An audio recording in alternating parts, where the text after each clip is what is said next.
Hi guys, in today's video I want to check out a video by Moon called South Korea is Everything Wrong with Society. I do know that they have really harsh beauty standards. And of course we all know about K-pop. So let's see what Moon is about to teach us today. The view from the Mapo Bridge is one of the best in the city. At night, The Seoul's view. glittering skyline I heard stretches the V. across the horizon, standing was as like, proof of how far South Korea has really come. The But for boys? many young Koreans, this picturesque view was the last thing they ever saw. The do you bright mean? lights of the city contrast with the darkness of the Han River. Its strong cold currents promise an escape from the high-pressure world above. Because of its accessibility and location, Mapo Don't Bridge tell has gained a me. dark reputation as a favored spot for jumpers. As South Korea's mental health crisis worsened in the early 2010s, Samsung what was we're hired to try and calling them? reverse the rising number of casualties on the bridge, and their Wait. You hire Samsung to take care of depression?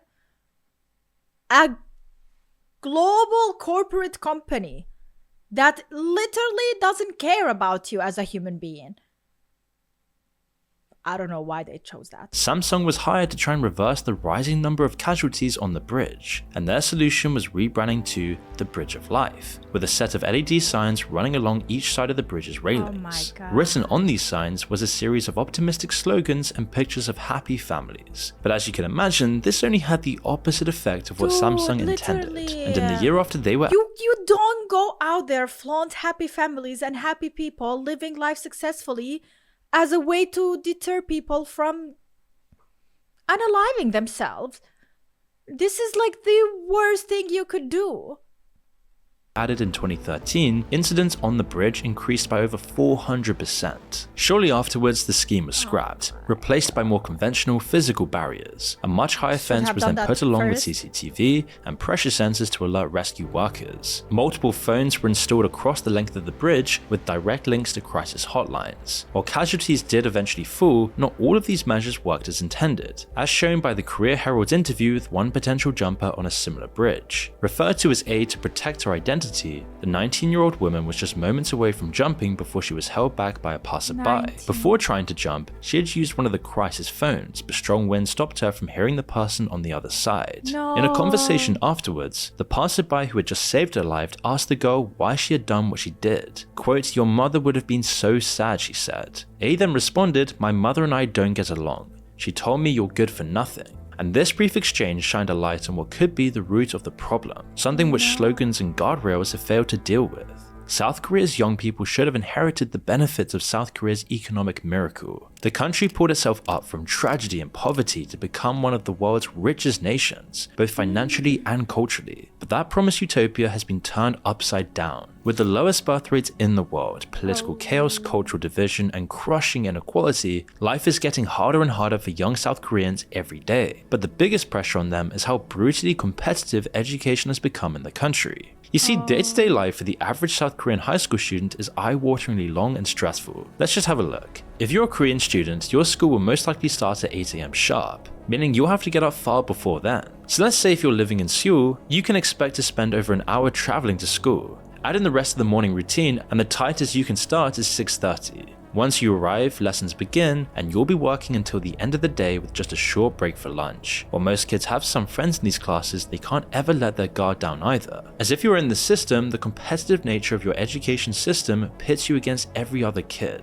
That's Whether it's not meddling nice. parents, teachers, or just the way the tests are graded, it's all set up for you to create harsh rivalries, especially at the top. And as you get older as a student, these rivalries will get even more intense as the end draws closer. Finally, you'll finish school around 4:30, but you'd be mistaken if From 8 till 4:30 in school with just a lunch break? you thought that was anywhere close to the end, as you might only just have enough time to make some instant noodles for dinner as you then head for your extra classes at night school, or otherwise known as there's Hagwon. also As night you school? arrive, this will be even more intense and strict than just your regular school. Every hour you spend, it has to be paid for. Every minute is an investment from your family. Your entire parents' life savings often hang in the balance, and the That's pressure is terrible. insanely immense. To put into perspective, lower income families spend nearly as much on private education as they do on food. So it's obviously a lot of pressure to have on your shoulders. And then finally between 8 and 10 PM or sometimes even later, Hagwon lessons end and your school day is finally over. But of Then you course, need to that's sleep. only if you forget about homework, What one do of you the mean? most important things of all Oh my here. Now, god! Like, there's no way! Get me out of here! Oh, I would never. No, no, no, no, no, no, no. They're like already prisoners of the society and they're prisoners of life with two schools and homework. Like they literally have no time whatsoever to do anything else. How are they going to reproduce? Be forgiven for thinking there just isn't enough time for that. How could schools ever expect kids to get this done? Well, the answer is that most of them don't really. It's incredibly common for parents to do at least some of these assignments for their children. No way, The kids the are lucky parents enough have to to have do the parents who are homework? too busy just have even more work on their plates. And with that hour-long commute, kids might be getting back at about 11 p.m. or sometimes even later. Then they've got to somehow get sleep as quickly as possible despite the fact that they've been sitting still and staring at books and screens all day with incredible stress. How And are if they you so don't fall skinny? asleep, you'll barely get 6 hours of sleep before school happens all over again. That's A my recent question. survey showed that young South Korean students are suffering from lack of sleep, and more than half of students chose study as a reason of their sleep deprivation. Especially high school students average 6 hours and 3 minutes, which is about an hour and 15 minutes less than the US high school student sleep amount. This is a silent killer, and one of the worst physical aspects of this whole system. One of the strange things right now with the recent TikTok ban is that you can go to any data broker's website and buy anyone's data just for a few bucks, and it's completely legal. These giant big companies with poor security are getting hacked Coffee every break. day, and your personal information is being sold on the dark web so spammers, scammers, and identity thieves can target you. And they I'd like face to zero skip it repercussions because I from it. already And the watched problem this isn't with video. banning TikTok, but it's that if they can do this, why don't they protect you from these similar practices? As it's on us to protect ourselves, which is why I use Aura, today's sponsor. Aura keeps you safe online by doing all of the hard work for you. They'll identify data brokers who are selling your information and submit opt-out requests on your behalf. Give Aura a few weeks and you'll stop seeing your information on these sites when you search yourself, which leads to less spam. Aura will also continuously monitor the dark web and alert you if they find your personal information is exposed. They're going to let me know fast if anyone tries to use this information to access my credit or bank accounts. Plus, they'll also give you up to $5 million in identity theft insurance should the worst case scenario happen. And if you use my link aura.com/moon, you'll get 14 days for free. That will be enough time for Aura to find out if any of your personal data is exposed. The sleep deprivation is no joke. Studies have shown that this will No. impair teens' development. And the thing is that with sleep deprivation, I know that for a fact as a mom. I have never felt it before as much. I always thought, sleep deprivation, whatever. Once you become a mom, especially like for a newborn, the first year, holy, like there is no way for a mom to sleep properly the first 1, 2, 3 years of her life with a child. While making it harder for them to resist their own impulses, which is not a good mix when their life demands so much discipline and hard work for them, all whilst an entire culture bases your worth on how well you rise up in this education system. So then, what is all of this building up to? Well, after years and years of these long days you're doing, the end goal is a good score in the final exam, the CSAT. This 8-hour marathon is mostly a test of memorization, with harsh time limits and some of the hardest questions in the world all mixed in. Just like most of the tests I our hate students it. have been taking throughout their time in school, the final result is Anxiety. decided by how their score compares to the average. It means everyone is always competing with each other. The reward for making the top percentile is massive, a coveted spot at the top Seoul University. The big companies that dominate South Korean society like Samsung and Hyundai almost exclusively hire from them. One of these jobs will give you and your family access to a good wage, a good reputation, and a higher place in Korea's hierarchical society. Of course, at these jobs, you'll probably work even longer hours, but that How is is the that best possible? outcome. Failure for these kids who can't afford a redo is almost a dead end. It means the shame of disappointing your family, your culture, and your country. And then So who works in supermarkets? Who works on the train station? Like who does that work? And is that like do we look at these people like losers? Like a failure? a choice between destitution or a lifetime of hard, menial labor. You can see the effects of all of this pressure just by watching interviews with students from just after they've taken the exam. 일단 워낙 기대했던 시험이었고 또 1년 동안 되게 열심히 준비했던 시험이다 보니까 시원섭섭하네요. 머리는 어떻게 이렇게 됐을까요? 아 이게 항상 그 고비인 부분들이 있을 때마다 제가 머리를 쥐어잡는 습관이 있어가지고 그것 때문에 좀 이렇게 붕붕 뜨게 된 것 같아요. One described the feeling of ending it like being let go after being tied up for a long time. 하다가 묶였다가 해방된 느낌이라고 생각합니다. 지금까지 준비했던 이제 여러 가지 노력들을 이번 시험에서 다 표현할 수 있었던 것 같아 좋은 경험이 됐던 것 같고요. Others scream as they let out all the pent-up emotions they've had to contain for years. Most are just relieved, looking forward to a brief period of life that I'll do isn't better on the all about next one. studying He or already working. knows. However, Didn't do for those good. kids thinking they didn't do as well as they could have, other emotions are flowing through their heads. 수능을 본 후 어머니가 쓰신 돈이 굉장히 크신데 So much money 죄송하다는 helping you prepare 죄책감이 for the exam. These That is interviews so are great for sad. accessing young That people's should not personal be the experience. case. The government should provide that, not the parents who are working so hard. Education should be free. If you want them to grow and become successful in your country, to rise the economy of your country, you need to invest into them first. But this small collection fails to illustrate just how widespread and deadly young mental health problems have become for South Korea. For years, it's been the leading cause for loss of life in South Koreans under 40. South Korea also has the highest rate for any OECD country, a collection of developed economies like the UK, the US, and Australia. While academic stress is a major part of this, it definitely isn't the whole story. Lots of countries and cultures put the same kinds of pressures on their young people. Maybe not to the exact same extent, but it doesn't work as a full explanation, as we still haven't revealed why South Korea's young people are so much worse off than the rest of the developed world. Instead, social media use stands out as a likely suspect, as South Korea also leads the world in both internet coverage and download speeds, as over 97% of the country is interconnected online. Social media use is also somehow much higher than in Western countries, as 92%. Because they don't have time to go out and do anything else. All they have time for is to scroll on those social apps, to feel a bit social, to feel like they are in the loop, even they constantly are studying and being under pressure. This is the only way they can get any type of endorphin, like instant endorphin, to just make them feel a bit more pleased about their life.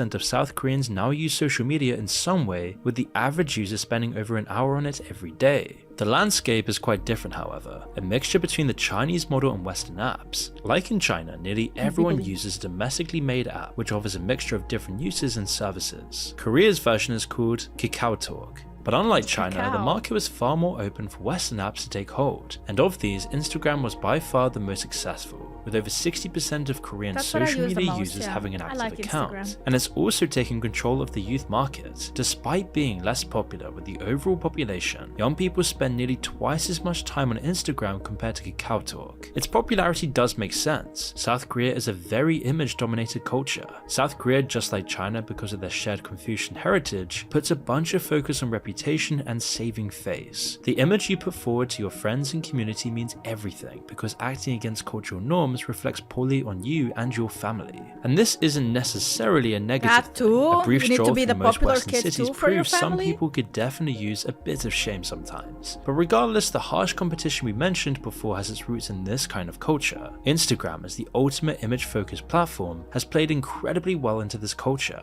It has spiraled things out of control, popularizing the promotion of complete fantasy life for everyone else to see. Airbrushing and filters that were once reserved for beauty magazines have spread to every part of the online world. It's being pushed forward by the entertainment industry, which has always looked for any way to chase perfection and unrealistic standards. And this shift in culture is epitomized by the rise of so-called virtual influencers in South Korea. Even with all the filters, makeup, and surgery, regular influencers and models still weren't perfect enough for marketing teams. So they just turned to completely artificial people to advertise their products. Oh Rosie was the first of these corporate creations. Permanently 21, she popped up on South Korean Instagram in 2020 to fill whatever advertising niche she was required to. The benefits for these companies were endless, as she never gets tired, never refuses a job, doesn't need training, never acts out in public, and never asks for a pay rise. Oh my god, never protests and never asks for a pay rise. There is no way. Wow. AI is taking over tremendously, especially in the entertainment business, in ads and whatnot like this. I don't know. I feel so sad because it's so soulless, but it is the reality. Like, all our jobs are gonna be gone. I don't know what's gonna happen to YouTube in the future as well. Like, it's all hanging by a thread, and I don't know how to fix this. But you see an example in South Korea how far it has gotten. Here in Western society, in Europe, for example, we don't feel it that much. Not yet. Maybe I feel like by the end of my generation or in the next generation, definitely things are going to be changing. But I do wish and hope that we can learn from other people's mistakes. which is not usually the case.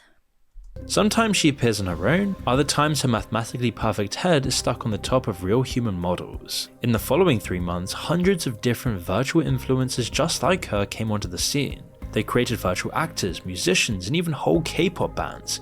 Any celebrity niche you could name could be filled, and these virtual influencers are now slowly making their way across the ocean. As of late March 2025, H&M have begun using virtual models in their advertising. By superimposing AI images of the models on top of pictures of real people, they can easily attain these inhuman levels of perfection. South Korea is at the forefront of this very dark revolution and is having awful effects on its young people, something that's an omen for the West, and regular people dealing with the body image problems this causes often fall through the cracks. But it's telling that even the most beautiful and famous celebrities can also fall victim to the same types of negative thoughts. The K-pop industry blends the worst parts of South Korean competitive pressure with the negative effects of its body image culture. Soo Lee was just one of the many men and women pushed into this industry at a young age and molded into a K-pop icon. Now at first her career seemed like a classic success story. Trained from a young age, when her K-pop group FX released their first singles and album, they immediately shot up to the top of the charts. Before the rise of BTS, they were the most internationally recognizable K-pop band in the world. But unlike most K-pop stars, she challenged the constant demand for perfection. She would often post pictures on social media without any makeup, challenging the beauty standards of the time. She would even openly talk about subjects that are taboo in South Korean culture, like mental health or even romance. This brought her wave after wave of unrelenting hate comments, personal insults, and death threats. And after a period of depression relating to the constant abuse, she sadly took her own life. Singer and actress Seol Lee, a former member of the K-pop girl band FX, was found dead Monday afternoon. Seol Lee had been harassed by malicious online comments throughout her career and had openly spoke about her experiences on cyberbullying. Police said in a statement that the 25-year-old had been suffering from severe depression and how for now they suspect she may have taken her own life. In the wake of her passing, South Korea then implemented strict laws on cyberbullying, allowing anyone to report it and enabling law enforcement to expose people's real names if they ever leave hate comments. But the systemic issues that led to this tragedy remained, and it's no wonder, with such a massive focus on your outward image, that people are willing to do anything to match the insane beauty standards. So it's not really a shock that South Korea is the plastic surgery capital of the world. The industry is literally worth over $1.7 billion, and it's predicted to grow to over $5 billion by 2032, truly showing how normalized plastic surgery has now become in South Korean culture. You obviously don't need it at all, both of you, but would you ever I thought consider she having did surgery it. done yourself? Oh my god, she is so brave. You see that her face is burned. I thought it came like as a consequences for maybe actually you don't know. 있죠. 있어요. 저도 Both of you, but would you ever consider having surgery done yourself? 있죠. 있어요. 저도 이제 눈이 조금 작아서 여기 뒤에 살짝 이렇게 톡 하고 싶거든요. 더 예뻐지는 걸 보면 부럽다는 생각은 해본 적이 있지만 Most of the time in South Korea, people get surgery to try and look more naturally beautiful. For years, beauty standards have aimed at this idea, characterized by features like a V-shaped chin, pale skin, a small nose, large eyes, and a clear complexion. Never mind that lots of these things aren't. And you know the problem with this is that beauty standards keep changing. They keep getting affected by culture, society, immigration, whatever. And once you do that, once you go under the knife, there is no coming back. And some people try to come back from it or try to enhance something else. And then you become so artificial. You look so weird. And at that point, there is no coming back. So that's a big issue. We are not only talking about people losing weight or gaining weight or getting fit or whatever. Like, we are talking about people going under the knife and doing permanent changes to their looks. All that common in Korean people to begin with. Eyelids are a common cause of tension for people concerned they don't match this standard. The so-called double eyelid surgery is now one of the most common in Korea to replicate this feature. It's often given to young women by their parents as a graduation present. In an interview, one anonymous woman talked about how this had happened to her and how she had felt pressured by her family to get the surgery. Quote, "I was satisfied with my own appearance, but my mum and grandmother seemed unhappy with how I looked before I had the surgery. I was pushed to feel grateful that my parents could afford the surgery cost even though I never asked them for it. And if family pressure wasn't enough, these surgeries are often pushed by advertisements and influencers as well. Posters and billboards show before and after images, promising that they can make you beautiful in the eyes of society as well. Unfortunately, the rise of Instagram filters, airbrushing, and AI enhancements will only push plastic surgery further. That's terrible, especially if you don't have anything to change about yourself. But like, there were some pictures here of women. Like, I do understand if something like on your face or on your body is like significantly different than what is the norm everywhere around the world, then I do understand if that makes you happy and you want to do it, then go for it. But I feel really sad when I see someone like look completely normal or even above normal, like really beautiful, and then they tend to change something about themselves. Like, they really don't need it. It's not necessary. As the beauty standard becomes even more artificial, the results of plastic surgery will only get closer to matching this look. The results are just lots of people left worrying about how they look more than anything else. Like narcissists from Legend, they miss out on life because they can't see beyond their own reflection. And we've only just scratched the surface of the amount of pressure on South Korean society, and especially on their young people. It's especially bad because lots of these costs and societal factors have determined the birth rate. But the Kims need help. They've just applied for a recently introduced government child rearing grant. The grant of 500 to 700 euros per month for 2 years is the latest attempt to address South Korea's growing demographic crisis. Many blame the low birth rate on the high cost of living, which has soared in recent years. The culture around education and the costs associated with it mean that people are less likely to have children. It's just too expensive, especially recently with the crushing rise in the cost of living. And as South Korean society has gotten more focused on appearances and moved further into the virtual world, it's also ruined the relationship and dating scene. The standards are sky high because of social media. People are more anxious than ever, as everyone just works so much they never have real time for themselves. And the result of all of this is the lowest birth rate in the world, and it's going to be putting even more pressure on the few people that are left. They're not just facing all of these problems, but they're also facing the prospect of supporting a massive generation of elderly people in the near future. And as millions of people leave the workforce and need full-time care or financial support, there aren't going to be enough young people to shoulder the societal burden. All of this pressure has understandably led to a lot of societal division. South Korea has lots of Western ideas, brands, and influences, but most people still adhere to strict gender roles and traditional values. However, today women are increasingly rebelling against them. The 4B movement has been gaining traction for years, and it promotes women completely cutting themselves off from men by saying no to kids, marriage, intercourse, or even dating. Meanwhile, there's also been a huge backlash against all of this happening. Remember the Mapo Bridge from all the way back at the beginning? Well, one of the most high-profile cases where someone lost their life after jumping was based on this. An activist protesting against the changing social landscape threw himself off the bridge as a stunt, apparently assuming he would survive and swim to the shore. But despite having a very high average success rate at saving people, rescue workers took 3 days to find his body. And it doesn't matter where you personally stand on these issues. The fact remains that gender is just one of the many divisions that— Bro, like, the guy just jumped to think he's gonna swim back and then he so smart. Yeah, that's one way. That's one way to be an activist and do something about it. Yeah, it's a stupid way, definitely an idiotic way. Has actually personally stand on these issues. The fact remains that gender is just one of the many divisions that has actually crept into South Korean society. Age, income, social status, appearance, they're all being used to keep South Korea divided. With all of these long-term problems, you have to wonder why it's all been allowed to continue uninterrupted. Well, the answer actually reveals itself when you uncover the final piece of the puzzle.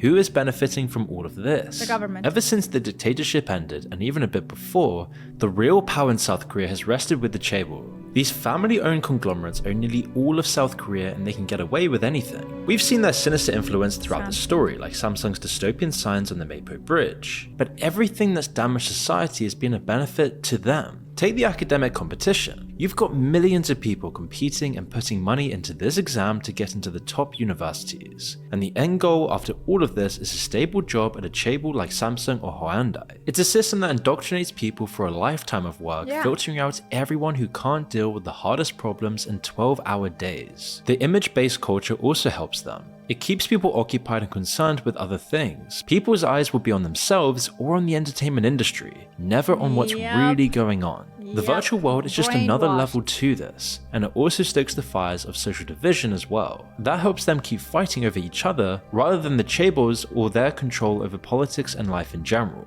In many ways, South Korea represents the future. In technology, entertainment, and culture, it seems like they're racing ahead. But all of the problems we've discussed are also becoming more prevalent here as well. Competition over earning a good living, an image-focused culture, and falling birth rates are all hitting the West right now. This is what happens to a society when it's left in the hands of a few and designed to serve their interests. And it's why South Korea is both a dystopia and a warning to the West.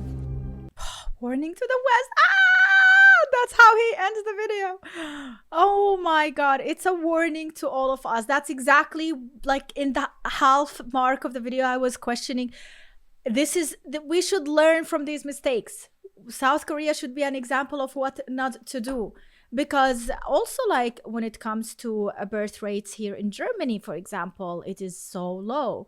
Immigration itself, immigrants did help out with it a bit, but looking at it, it's really difficult, and the situation is not getting any better. I don't know. We have more elderly people than young people who are willing to work, and there's so many jobs that people don't want to do because it is easier for them to live on social than to work. And this is a whole different thing. But we have our own problems, and then this is just an example of what could happen and what somehow is happening if you see around and if you look around a bit deeper. And yeah, I just hope that there will be a solution, and maybe it should start with South Korea, and then maybe we can learn from them. And I hope that the youth there are gonna rebel and do something about it, because it is really not nice.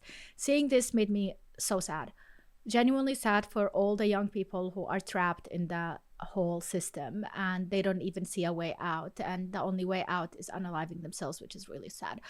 Let me know what you think in the comments down below, what you know about South Korea, what else could be done. This video is 1 year old. I don't know if things have changed since then, but I don't think things can change that quickly unless we have a revolution or something, which is not also the best.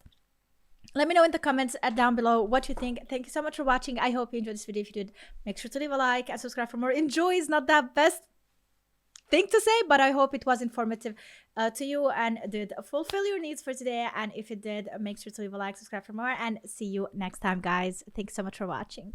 Bye.